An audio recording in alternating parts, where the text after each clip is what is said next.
السلام علیکم ورحمۃ اللہ وبرکاتہ۔ عقائد اہل سنت والجماعت علماء دیوبند کے متفقہ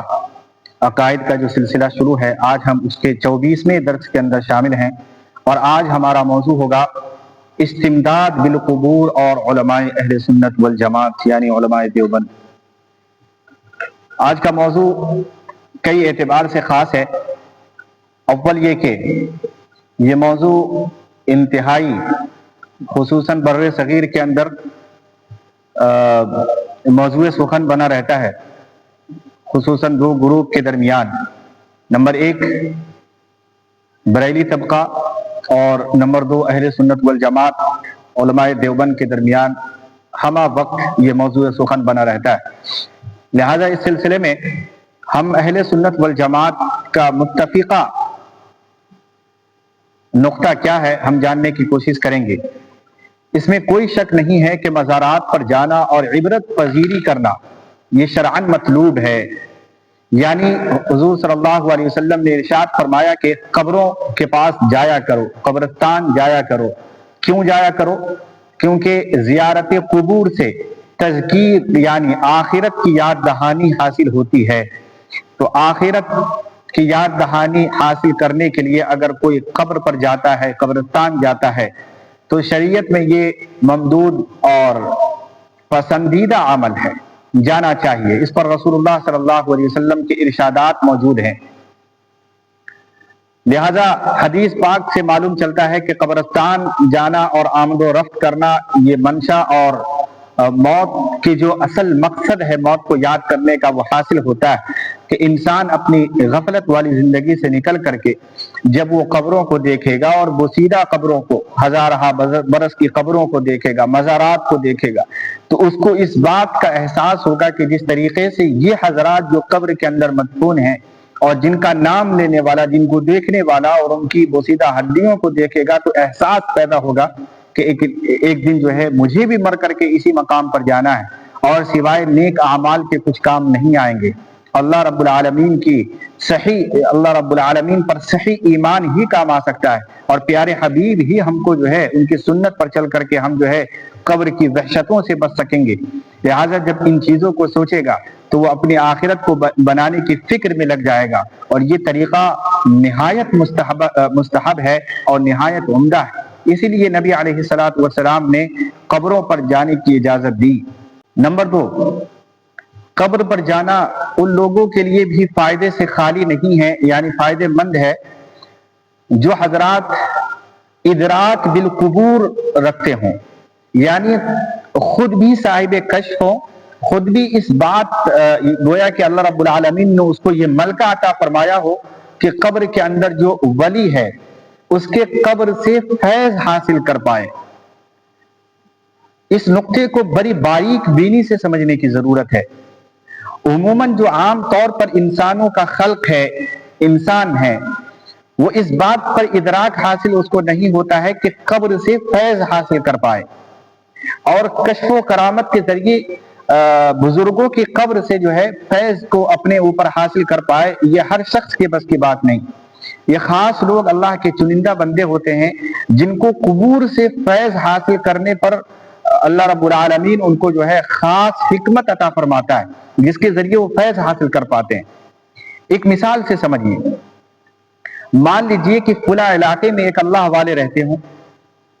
اور اللہ رب العالمین کا بہت ہی مقرب بندہ ہو، وہ متبع سنت ہو، اور ہر اعتبار سے وہ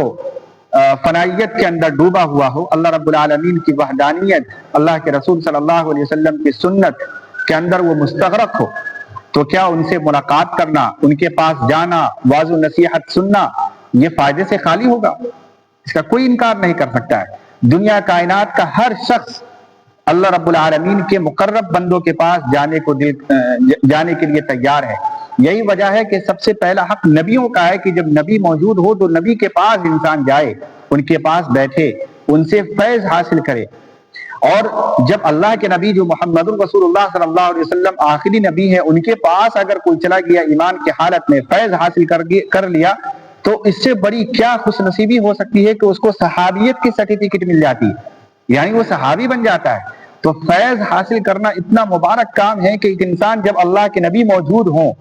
تو وہ صحابی کے عہدے پر پہنچ جاتا ہے. اسی طریقے سے اس نبی کو ماننے والا جو اس کی سنت کے اندر مستغرق ہو، اس کے دین کو جان اور پہچان رہا ہو، اس سے ملاقات کرنے میں بھی فائدہ ہے. اس لیے زندہ ولی کے پاس جانا، ان سے تذکیر حاصل کرنا، ان سے نصیحت حاصل کرنا اور ان سے اپنے آپ کو جو ہے ان کے رنگ میں ڈھلنے کی کوشش کرنا، یہ بہت عمدہ اور مستحسن عمل ہے اور اس کا ہر شخص قائل ہے، چاہے وہ اہل دیوبند ہوں یا بریلوی حضرات ہوں یا غیر مقلد حضرات ہوں یا دیگر حضرات ہوں. اس کا کوئی انکاری نہیں ہے. ہر شخص اس بات کو مانتا ہے کہ ایسا ہونا چاہیے. اب مسئلہ یہ آتا ہے کہ جب انسان زندہ ہو تو اس سے فیض حاصل کرنے کا کوئی انکاری نہیں ہے. اسی طریقے سے جب وہ انسان مر جائے اور اپنی قبر کے اندر پہنچ جائے تو اس کے بعد اس کے قبر سے فیض حاصل کرنا، اس نقطے پہ لوگوں کا اختلاف ہے کہ اب جب وہ انسان انتقال کر کے اپنے قبر میں پہنچ گیا تو کیا اب بھی اس کے قبر سے یعنی اس کی ذات سے فیض حاصل ہو سکتا ہے یا نہیں ہو سکتا؟ اس سلسلے میں علماء دیوبند اہل سنت والجماعت کا متفقہ عقیدہ ہے کہ اب یہاں پہ دو چیزیں ملحوظ خاطر رہے. نمبر ایک کہ عام آدمی عام امتی فیض حاصل نہیں کر سکے گا، یعنی اس قبر سے جو فیض اور تبرک حاصل ہوگا وہ نہیں ہو سکے گا، کیونکہ ان کی پہنچ نہیں ہے وہاں تک. ان کی پہنچ جب تک وہ انسان یعنی اللہ والے زندہ تھے اس وقت تک اس بات کی اختیار تھا کہ وہ انسان جو ہے ہر انسان عام و خاص جا کر کے فیض حاصل کر پائے. لیکن جب ایک انسان اللہ کا ولی انتقال کر چکا، اب جو فیض حاصل کرے گا تو ہر عام و خاص کے بس کی عام کے خاص کی بات نہیں ہے، بلکہ اب یہاں پر خواص کا سلسلہ شروع ہوتا ہے. یعنی اب فیض حاصل وہی کر سکے گا جو خاص لوگ ہوں گے، اللہ کے مقرب ہوں گے. اب اللہ کا مقرب ترین بندہ جا کر کے اس ولی سے، اللہ کے بندوں سے، اللہ کے خاص اور مقرب لوگوں سے فیض حاصل کر سکے گا، اس کا انکاری کوئی نہیں ہے اور یہی اہل سنت والجماعت کا نقطہ ہے. اس سلسلے میں اگر عام لوگوں کو بھی اجازت دے دی جائے کہ عام لوگ بھی جا کر کے فیض حاصل کریں تو اس میں دو نقص پیدا ہوں گے. نمبر ایک کہ وہ فیض حاصل کر نہیں پائیں گے. نمبر دو شرک اور کفر کے اندر مبتلا ہونے کا خطرہ ہے. اسی بات کو حکیم الامت حضرت مولانا اشرف علی تھانوی علیہ الرحمہ نے اپنی کتاب کے اندر لکھا ہے کہ امداد الفتاوی کے اندر موجود ہے، جلد نمبر 5 صفحہ نمبر 423 پر روایت ہے کہ ارواح سے استفادہ مستفید میں بعض خاص شرائط پر موقوف ہے. اس واسطے عام طور پر اس میں مشغول ہونا وقت کو ضائع کرنا ہے. صاف لفظوں میں حضرت ذکر کر رہے ہیں کہ نہیں ہونا چاہیے. ہاں البتہ جو خاص لوگ ہیں جس کے ساتھ کچھ شرائط موقوف ہے تو ان شرائط کی پابندی کرنے کے ساتھ بالکل مستحب ہے. آگے شیخ سہارنپوری خلیل الرحمن سہارنپوری تحریر فرماتے ہیں، المحند المفند کتاب کے اندر صفحہ نمبر 45 پر روایت موجود ہے، وَأَمَّا الْإِسْتِفَادَةُ مِنْ رُوحَانِيَّةِ الْمَشَائِخِ الْأَجِلَّةِ وَوُصُولِ الْفُيُوزِ الْبَاطِنِيَّةِ مِنْ صُدُورِهِمْ أَوْ قُبُورِهِمْ فَيَصِحُّ عَلَى الطَّرِيقَةِ الْمَعْرُوفَةِ فِي أَهْلِهَا وَخَوَاصِّهَا لَا بِمَا هُوَ شَائِعٌ فِي الْعَوَامِ. اور رہا مشائخ اعظام کی روحانیت سے استفادہ اور ان کے سینوں سے اور قبروں سے باطنی فیوز کا پہنچنا، تو وہ صرف اس طریقے پر درست قرار دیا جا سکتا ہے جو اس راہ کے اہل اور خواص کو معلوم ہے، نہ کہ اس طرح سے جو عوام میں رائج ہے. یہاں پر صاف لفظوں میں موجود ہے کہ اس یعنی قبر مدفون اس شخص سے جو اللہ کا ولی ہے، اس کے سینوں سے مبارک فیوز کو حاصل کرنا اور ان کے قبر سے مبارک فیوز کو حاصل کرنا یہ صرف خواص لوگوں کا کام ہے، عوام کا نہیں، ورنہ عوام تو گمراہ ہو جائے گی. آگے حکیم الامت اپنی کتاب کے اندر ضرورت العمل فی الدین بحوالہ جواہرات حکیم الامت جلد نمبر 3 صفحہ نمبر 330 پر ارشاد فرماتے ہیں کہ کشف قبور کے لیے صاحب نسبت فنا ہونا ضروری ہے، یعنی قبر سے فیض حاصل کرنے کے لیے، اور اس شخص سے جو قبر کے اندر موجود ہے اس کے سینے سے فیض حاصل کرنے کے لیے ضروری ہے کہ جو فیض حاصل کر رہا ہے وہ بھی صاحب نسبت ہو، وہ بھی صاحب شریعت ہو، وہ بھی فنا فی اللہیت کا تعلق رکھتا ہو، ورنہ نہیں ہوگا۔ پھر آگے فرمایا کہ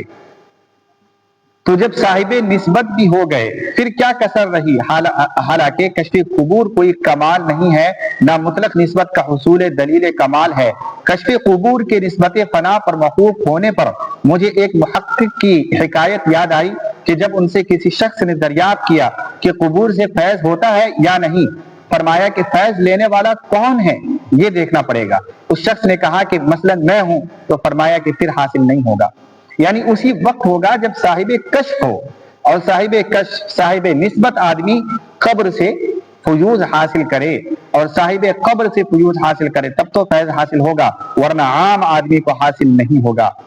لہذا آگے لکھا ہے اسی کتاب کے اندر، یعنی ضرورت العمل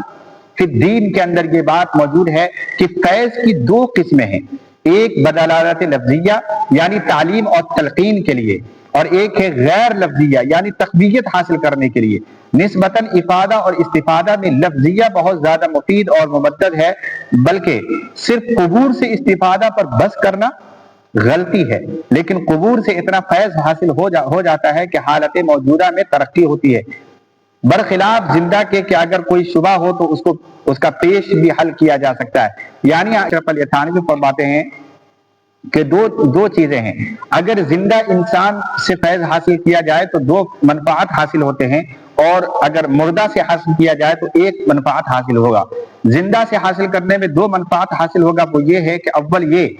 کہ فی نفسی ہی ان کے قلوب سے اور ان کی ذات سے فائدہ نصیب ہوگا، وہ تو الگ ہے، یہ ایک مستقل ایک فائدہ ہے۔ دوسری بات ہے کہ اگر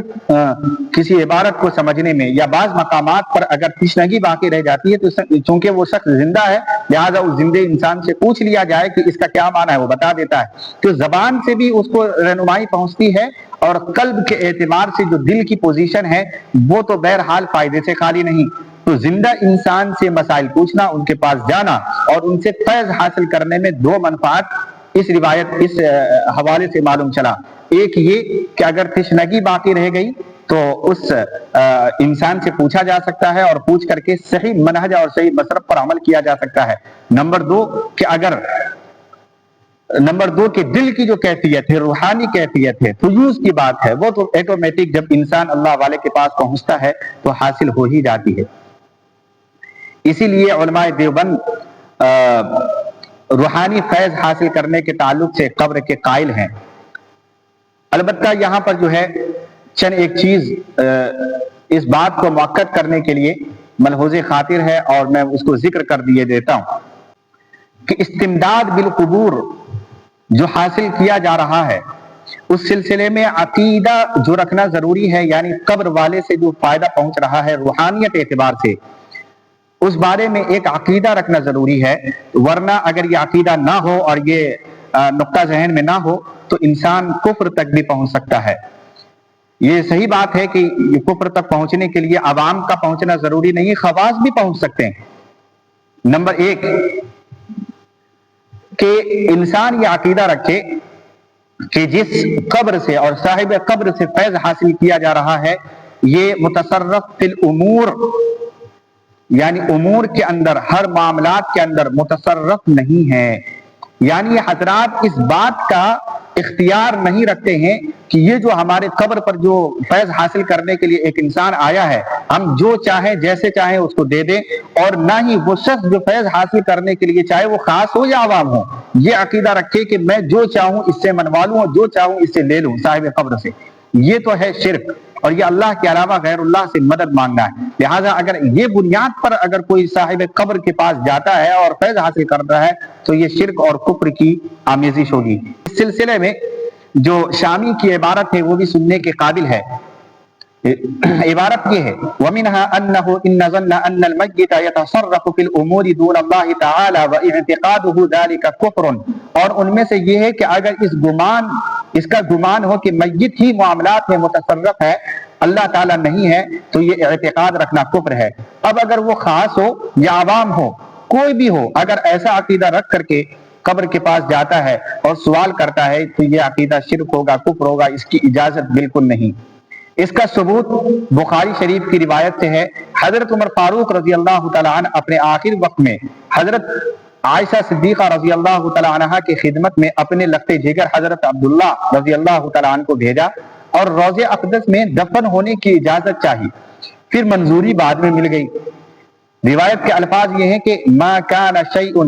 اہم الی من ذلک المضجع. حدیث کے الفاظ ہیں کہ حضرت عمر فرماتے ہیں کہ میرے سب سے بڑی تمنا اور آرزو یہی تھی کہ میں